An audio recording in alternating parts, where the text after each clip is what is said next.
14 जून 2026 को टीएमसी के बागी सांसदों ने कुछ ऐसा कर दिया जो भारत की राजनीति में इससे पहले नहीं हुआ था। एक अनजान सी पार्टी में खुद के विलय का ऐलान कर दिया। ऐसी पार्टी में जाकर टीएमसी के बागी सांसदों ने खुद के विलय का ऐलान किया, जिसके बारे में भारत तो क्या, वो पार्टी जहां रजिस्टर है वहीं के लोगों ने नहीं सुना है। क्या है वो पार्टी? एनसीपीआई। कहां वो रजिस्टर है? कौन है उसके नेता, जिसके बारे में किसी ने नहीं सुना? आखिर टीएमसी के बागी सांसदों ने उसी में विलय का ऐलान क्यों किया? यह सब कहानी आपको इस वीडियो में मैं बताऊंगा। सबसे बड़ी सुर्खी, सबसे बड़ी खबर आज की यही है, दिल्ली में हो गया है सबसे बड़ा खेला। 2/3 सांसदों के साथ टीएमसी के बागी गुट ने की एनसीपीआई पार्टी में विलय की घोषणा। बैकफुट पर ममता। अब यहां एनसीपीआई क्या है इसके बारे में मैं आपको बताऊंगा, इस पार्टी की पूरी डिटेल बताऊंगा, लेकिन उससे पहले जान लीजिए कि 14 जून को हुआ क्या। 14 जून को टीएमसी के जो बागी सांसद हैं उन्होंने दिल्ली में 2 बड़ी मुलाकातें की। पहली मुलाकात की भूपेंद्र यादव के घर पर। उनके निवास पर जाने का मकसद यह था कि भूपेंद्र यादव बंगाल चुनाव में बीजेपी के प्रभारी थे। वहां पहले बागी सांसदों का जमावड़ा लगा, सायोनी घोष तक वहां पहुंची, और उसके बाद ये बागी सांसद मिले लोकसभा स्पीकर ओम बिरला से, और उस मुलाकात के बाद एक बड़ा ऐलान हुआ। इनको देखिए, शताब्दी रॉय, ये बीरभूम से लोकसभा की सांसद हैं, और जब इन्होंने बगावत की तो टीएमसी के लोग इन पर चढ़े कि आप तो ममता बनर्जी का हाथ पकड़कर सियासत में चली थी। शताब्दी रॉय का कहना है कि मुझे किसी परिचय की मोहताज नहीं, मैं किसी इंट्रोडक्शन की मोहताज नहीं हूं भाई। मुझे पूरा दुनिया, पूरा भारत, पूरा बंगाल जानता है। मैं फिल्मों की सुपरस्टार, हीरोइन, डायरेक्टर, मेरी फिल्में अवार्ड पा चुकी। ये इनकी दलील थी। लेकिन 2009 से लगातार ये चुनाव जीतती आ रही है। बीरभूम इनकी लोकसभा कॉन्स्टिट्यूएंसी है, और अब ये एनसीपीआई की प्रत्याशी हो गई हैं। अभी ये मामला अदालत में जाएगा, बहुत बड़ा बवाल होगा, क्योंकि कीर्ति आजाद, सागरिका घोष, ये लोग भी ओम बिरला से मिले और कहा कि ये जो आप कर रहे हैं, ये जो हो रहा है, इनफैक्ट ये गलत है, इसे रोकिए, ये असंवैधानिक है। ये बातें उन्होंने कही। अब देखिए शताब्दी रॉय ने क्या कहा। TMC MP Shatabdi Roy says we have merged with Nationalist Citizens Party of India, haven't claimed party symbol yet, speaker to decide on it। ये शताब्दी रॉय ने जो कहा है, ये 80% इनके इरादे हैं। जब आप बंदोपाध्याय जी को सुनेंगे ना, जो ताजा ताजा रिबेल हुए हैं, तो आपको लगेगा कि टीएमसी पर पूरे कंट्रोल की इन सब की नजर है। देखिए यहां ये क्या कह रही हैं, यहां ये कह रही हैं कि हमने nationalist Citizens Party of India में मर्ज कर दिया है अपने इस गुट को, ठीक है। फिर क्या कह रही हैं, haven't claimed party symbol yet, अभी हमने तृणमूल कांग्रेस के चुनाव चिन्ह पर दावा नहीं ठोका है, यह शताब्दी रॉय ने कहा। लेकिन सच ये नहीं है। आइए आपको बताते हैं सच क्या है। अच्छा, ये शताब्दी रॉय ने जब ये बताया तो ये जो लोग सर्च करने लगे कि भाई ये nationalist Citizens Party of India क्या है भाई, ये शरद पवार की एनसीपी से मिलता जुलता नाम है, ये कहां की पार्टी है? पूरी डिटेल आपको उसको मैं दूंगा। पहले जरा देख लीजिए इन बागी सांसदों ने जो बातें कही हैं उसमें सच झूठ कहां है। अब आते हैं असली सच पर। शताब्दी रॉय ने क्या कहा कि हम तृणमूल कांग्रेस के चुनाव चिन्ह पर दावा अभी नहीं ठोक रहे। अब देखिए सुदीप बंदोपाध्याय, ये शायद कोलकाता उत्तर से हैं सांसद, और ये भी 2009 से लगातार सांसद बने हुए हैं। Rebel TMC leaders leave after meeting Lok Sabha speaker Om Birla. MP Sudip Bandyopadhyay ने क्या कहा, we merge with Nationalist Citizens Party, this is a political party, a recognised regional party, it will be decided in court which is the real TMC. Court में, अब court में तय होगा कौन real TMC. इसका मतलब आप पार्टी के चुनाव चिन्ह पर भी दावा ठोकेंगे, वही होगा जो शिवसेना के साथ हुआ। वो करने का पूरा इरादा इन बागी गुट के सांसदों का है। अब देखिए, अब ये जो बागी गुट हैं लोकसभा एमपीस, जिनकी संख्या 22 तक बताई जा रही है, 17 आज दिखे, बताया जा रहा है कि 20 एकदम एग्री हैं। एनसीपीआई जो है nationalist citizen party of India. तो उसमें 20 की संख्या बताई जा रही है, जबकि काकोली घोष, इन्होंने, ये भी 2009 से लगातार सांसद हैं काकोली घोष, इन्होंने दावा किया है कि 22 भी हो सकती है संख्या, 2 और जुड़ गए हैं, हालांकि अभी उनके नाम सामने नहीं आए। अब जरा देखिए, काकोली घोष दस्तीदार से these elected 20 MPs are more than 2/3 of party's strength। 2/3 19 था, 19 की संख्या थी, चूंकि इनके 28 लोकसभा सांसद थे, 19 मैजिक नंबर था।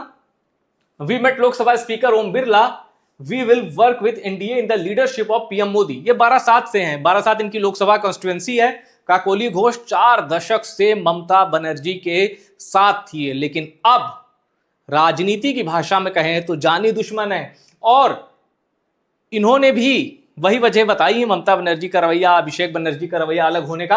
अब देखिए इनको वोट कहां मिला। टीएमसी के जितने लोकसभा के सांसद चुने गए 2024 के लोकसभा चुनाव में, उनको वोट मिला एनडीए के खिलाफ, बीजेपी के खिलाफ, बीजेपी के समर्थित, बीजेपी के जो पूरा एनडीए का कुनबा था उसमें जितनी भी पार्टी थी उनके खिलाफ मिला। अब ये कह रहे हैं कि हम एनडीए को सपोर्ट करेंगे, ये कहीं मर्ज करें, नया दल बनाएं, वो इनके ऊपर है, मामला कोर्ट में जाएगा, जो तय होगा वो खैर आगे की बात है। पर वोटर के लिहाज से देखा जाए तो ये साफ साफ ठगी ही कहलाएगी। क्यों? क्योंकि वोटर ने इनको, टीएमसी के बागी सांसदों को, जो टीएमसी के सिंबल पर लड़ रहे थे, उनको वोट दिया था एनडीए के खिलाफ। और अब काकोली घोष का क्या कहना है? We will work with NDA in the leadership of PM Modi. कहने का मतलब बीजेपी ने एक तरह से विपक्ष, मतलब अपने हाथ से लिख के दिया है कि यह हमारा विपक्ष होगा। विपक्ष खुलकर सरकार और सत्ता के साथ खुद को कह रहा है कि हम इनके साथ हैं। मैंने इससे पहले ऐसी गजब की एकता नहीं देखी। खैर आगे बढ़ते हैं। अब देखिए यह तस्वीर आई जब भूपेंद्र यादव के घर पर बागी सांसदों का जमावड़ा लगा, उसके बाद ये लोग लोकसभा स्पीकर से मिले। अब वहां टीएमसी के बागी गुट के 17 सांसद थे, ये 17 लोकसभा एमपी हैं। अब यहां एक चीज मैं आपको बता दूं, कई टीवी चैनल्स पर चल रहा है टीएमसी के बागी गुट, ठीक है, और कई अखबारों में भी लिख रहा है, हर जगह छपा है। इस पर टीएमसी के लोग भड़के हुए हैं, खासकर महुआ मोइत्रा, साकेत गोखले, कीर्ति आजाद। इन लोग का कहना है कि टीएमसी का बागी गुट क्या होता है भाई, टीएमसी अभी एक ही है, ये मत बताओ ये गुट वो गुट। तो उनकी अपनी एक अलग उनकी निराशा है और अलग उनका एक तरह से व्यू पॉइंट है कि भाई आप टीएमसी का बागी गुट मत कहिए, टीएमसी अभी भी एक ही है, वो टीएमसी जिसकी नेत्री ममता बनर्जी है। खैर ये मैंने आपको बता दिया। अब यहां सबसे दिलचस्प, इस तस्वीर में सबसे दिलचस्प क्या है, ये जो 17 आपको दिख रहे हैं लोकसभा के सांसद, अच्छा और कितने बागी गुट में कितने थे वो भी सब इनकी जानकारी इन लोगों ने ओम बिरला को दे दी। अब इसमें शताब्दी राय, बंदोपाध्याय, काकोली घोष ये तो हैं। अब आप इस चेहरे को देखिए, नंबर 6, यहां देखिए ये कौन है, ये हैं सायोनी घोष। ये वो नाम है कि 20 बागी सांसदों को छोड़ दीजिए, इन पर चर्चा बाद में हुई, सायोनी घोष का नाम जैसे ही उस लिस्ट में आया लोग चौंक गए। किसी को यकीन नहीं हुआ कि ऐसा भी हो सकता है। जादवपुर की फायर ब्रांड लीडर, और सोचिए नतीजों के बाद जब टीएमसी में उथल पुथल मची तब भी ममता बनर्जी का भरोसा इन पर था, युवा मोर्चा का अध्यक्ष बना दिया, लेकिन कब की जमीन खिसक चुकी थी। सायोनी घोष इनके साथ हैं, ये तस्वीर में भी साफ हो गया और कई बार ये दिखी भी। अब संसद में अलग सीटिंग की मांग, जब ओम बिरला से मिलने के बाद इन्होंने कहा कि भैया एनसीपीआई में हमारा विलय हो गया है, तब देखिए क्या क्या मांगे इस बागी गुट की सामने आई। टीएमसी के बागी सांसदों ने स्पीकर से संसद में अलग बैठने की जगह देने की मांग की है। काकोली घोष के मुताबिक नेशनलिस्ट सिटीजन्स पार्टी एनडीए को समर्थन देगी।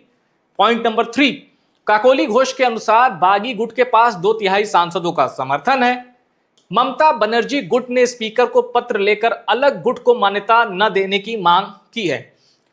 ये जो मैं बता रहा था ना आपको कि न्यूज चैनल पे चल रहा है और अखबारों में जो गुट, वो ममता गुट लिखा था, तो इसलिए वो भड़के हुए थे, जो ममता बनर्जी के इस समय वफादार सांसद है, जो टीएमसी, ममता बनर्जी की टीएमसी का तो उसमें बने हुए हैं। खैर, सुदीप बंदोपाध्याय ने कहा असली टीएमसी कौन है इसका फैसला अदालत करेगी। बागी गुट टीएमसी के चुनाव चिन्ह जुड़वा फूल पर भी दावा करेगा। ये मैंने आपको शुरू में बताया था ना, शताब्दी रॉय ने कहा कि अभी हमने उनके चुनाव निशान पर दावा ठोकने का निश्चय नहीं किया, अभी हमने कुछ ऐसा नहीं सोचा है। जबकि सुदीप बंदोपाध्याय कह रहे हैं दावा ठोकेंगे जो टीएमसी का चुनाव चिन्ह है, यानी नजर टीएमसी पर है पूरी।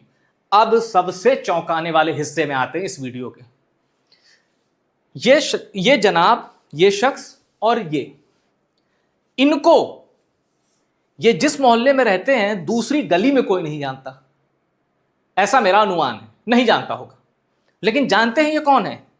जिस NCPI nationalist Citizens Party of India में टीएमसी के बागी सांसदों ने खुद के विलय का ऐलान किया है, ये उसके प्रेसिडेंट हैं उत्तिया कुंडू और ये पार्टी ट्रेजरर हैं शिवली कुंडू।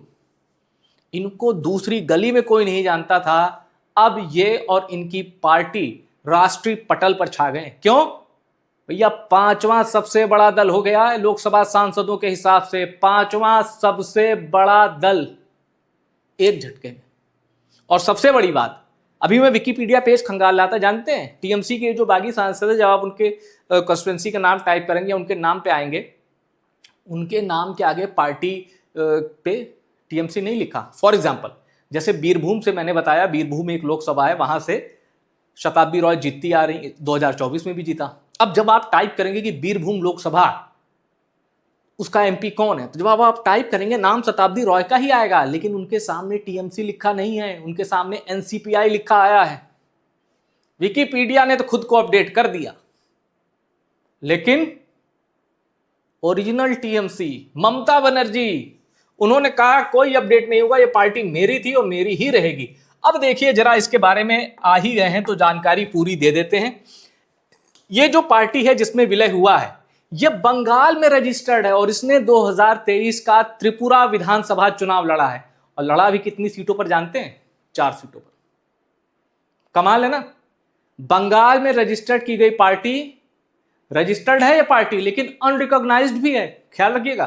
कई जगह तो इसके प्रत्याशियों को नोटा से कम वोट मिले। एक अनवेरिफाइड रिपोर्ट में पढ़ रहा था कि इनके जिस कैंडिडेट को सबसे ज्यादा वोट मिला वो था 536 वोट। 4 असेंबली सीट लड़ी इन्होंने त्रिपुरा की 2023 के त्रिपुरा असेंबली इलेक्शन में।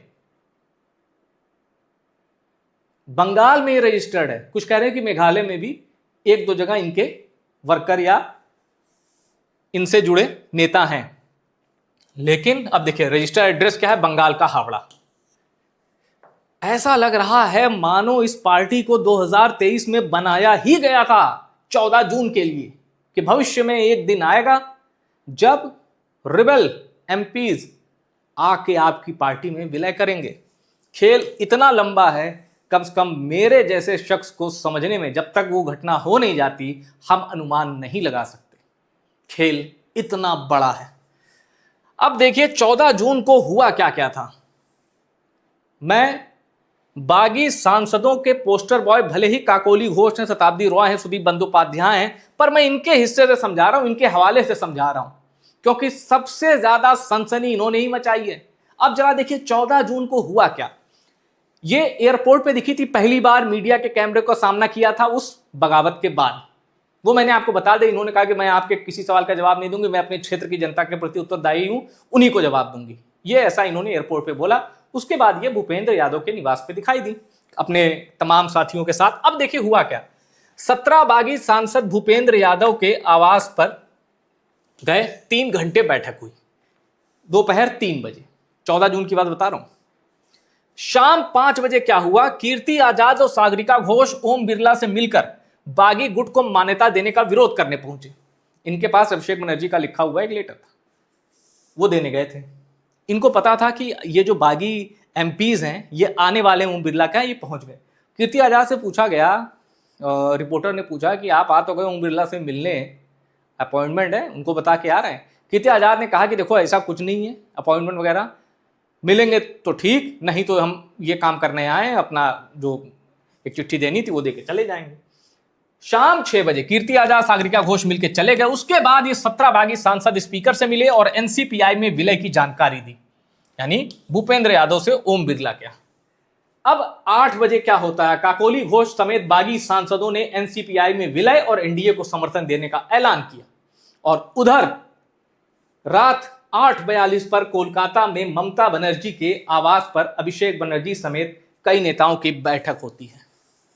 अभिषेक बनर्जी खुद भी जांच एजेंसियों के रडार पर हैं और अभी भवानी भवन जो वहां है उसमें होकर आए, उनसे पूछताछ भी हुई है।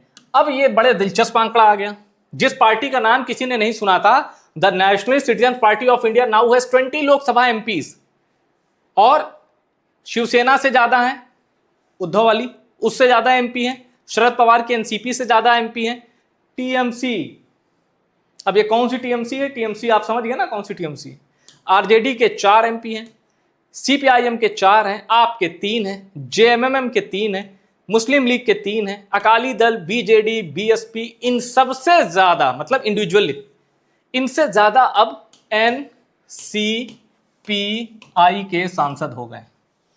जिस पार्टी के एमएलए 0 हैं, जिस पार्टी के टिकट पर लड़ने वाले हर शख्स की जमानत जब्त हो चुकी है, उस पार्टी के पास 20 सांसद आ गए। ऐसे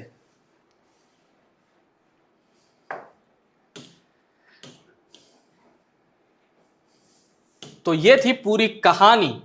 14 जून को जो हुआ वो भारत की सियासत में, आजाद हिंदुस्तान की सियासत में पहले कभी नहीं हुआ, और ये टीएमसी पर कब्जे की लड़ाई का एक बड़ा अध्याय था। लेकिन अभी ये जंग कानूनी रूप लेगी, संवैधानिक रूप लेगी, और तब पता चलेगा टीएमसी किसके हाथ जाएगी। वो जो फूल है, इलेक्शन सिंबल, उस पर किसका दावा होगा। एनसीपीआई में विलय तो हो गया, टीएमसी पर कब्जा किसका है। और आपको एक चीज और बता दूं, पार्टी पर कब्जा होने का मतलब ये नहीं आपको नाम मिल गया और आपको इलेक्शन सिंबल मिल गया। हर राजनीतिक दल, क्षेत्रीय दल जो कि ठीक ठाक है, और टीएमसी ठीक ठाक पार्टी, उसके पास संपत्ति होती है। कैसी? स्टेट ऑफिस, सेंट्रल ऑफिस होती है ना, यहां कार्यालय, युवा मोर्चा कार्यालय, ये सब भी उसको मिल जाएगा जिसके पास पार्टी का कंट्रोल आ गया। समझ रहे हैं ना आप, संपत्ति भी उसी की हो गई। अगर मान लीजिए कि ये बागी जो सांसद एनसीपीआई में गए, इन्होंने दावा ठोका, इलेक्शन सिंबल पर उनको मिल गया, टीएमसी उनको मिल गई, फिर उसके अंतर्गत जो संपत्ति है पार्टी की वो भी उनके पास चली जाएगी। बड़ा संकट है टीएमसी के जो वो लोग, वो नेता, वो सांसद, वो विधायक जो ममता बनर्जी के साथ हैं, अभी तक नहीं समझ पा रहे हैं कि इतनी बड़ी हेरा फेरी इन टर्म्स ऑफ पॉलिटिक्स कहां हो गई, सायोनी घोष कैसे चली गई, किसने सायोनी घोष को मनाया कि आप टीएमसी छोड़िए, इधर आइए, या फिर सायोनी घोष के पास अपनी कोई वजह थी। यूसुफ पठान, सबने तुरंत एक लिंक निकाल लिया कि भैया गुजरात, ऐसे हर सांसद के बारे में। लेकिन काकोली घोष कह रही मैं 40 साल से उनको जानती हूँ। शताब्दी रॉय कह रही है मुझे क्या बता रहे हो कि टीएमसी ने तुम्हें जिताया, मैं पहले ही सुपरस्टार थी। सुदीप बंदोपाध्याय, उन्होंने तो महुआ मोइत्रा बहुत भड़की उन पर, वो कुछ बहाना बनाए कि मैं कुछ बीमार हूँ, किसी अस्पताल में हूँ, वो सीधा दिखाई दिए वो भूपेंद्र यादव के घर, ऐसा कुछ हुआ है। महुआ मोइत्रा ने उनको सोशल मीडिया पर टैग करके कहा है कि अपने नाम से AITC तो हटा लो, ऑल इंडिया तृणमूल कांग्रेस। इसी तरह सायोनी घोष का सोशल मीडिया पर जो कवर पेज है उसमें भी ममता बनर्जी भी दिखाई दे रही। खेल बहुत बड़ा है, और मैं किसी परिपक्व राजनेता जितना मेरा आकलन करने की क्षमता नहीं है, यह खेल इतना बड़ा है कि मुझे तभी पता चलता है जब वो घटना हो जाती है। फिलहाल इस वीडियो में इतना ही। आपका क्या कहना, कमेंट जरूर करिएगा। टीएमसी किसकी होने जा रही है ये भी कमेंट करिएगा। और जो ये तमाशा चल रहा है, क्या ये लोकतंत्र का मजाक है, संविधान के साथ खिलवाड़ है? कमेंट जरूर करिएगा। पर किसी निष्कर्ष पर पहुंचने से पहले इतना तो जरूर है, वोटर के साथ ये विश्वासघात है, उन वोटर्स के साथ जिन्होंने एनडीए के खिलाफ वोट किया, टीएमसी के प्रत्याशियों को, और अब वो गुट कह रहा है हम एनडीए के साथ। ये साफ साफ विश्वासघात है। विश्वासघात नहीं है तो उससे कम तो बिल्कुल नहीं है। इस वीडियो में इतना ही। वीडियो पसंद आया शेयर करिए और टॉप सीक्रेट को सब्सक्राइब जरूर करिएगा।